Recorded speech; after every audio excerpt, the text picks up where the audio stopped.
गेल्या काही महिन्यात अनेक लोकप्रिय मालिकांनी प्रेक्षकांचा निरोप घेतला आहे, तर त्यांच्या जागी नवीन मालिका सुरू करण्यात आल्या आहेत.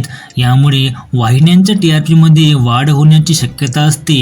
नवीन मालिका आणि नवीन कथानकांमुळे प्रेक्षकांची आवड टिकून राहते.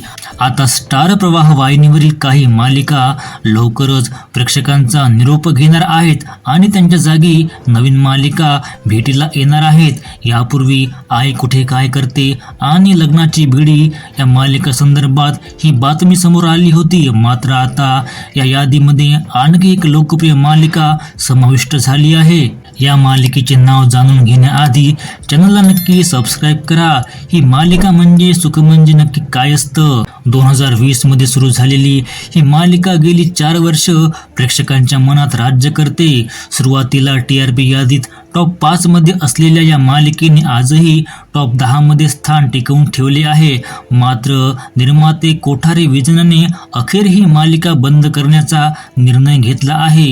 या मालिकेच्या कथेत गौरी आणि जयदीप यांचा पुनर्जन्म दाखवण्यात आला होता, ज्यामध्ये त्यांना पुन्हा एकमेकांशी बांधले जात असल्याचे दिसले. मात्र या कथानकामुळे मालिका खूप ट्रोल झाली होती. त्याचवेळी मालिकेचा TRP ही घसरला, ज्यामुळे अखेर मालिकेचा शेवट करण्याचा निर्णय घेण्यात आला. सुख म्हणजे नक्की काय असतं? मालिका बंद झाल्यानंतर अबोली मालिकेची वेळ बदलण्यात येण्याची शक्यता असून ती आता रात्री 11 वाजता प्रेक्षकांच्या भेटीला येऊ शकते.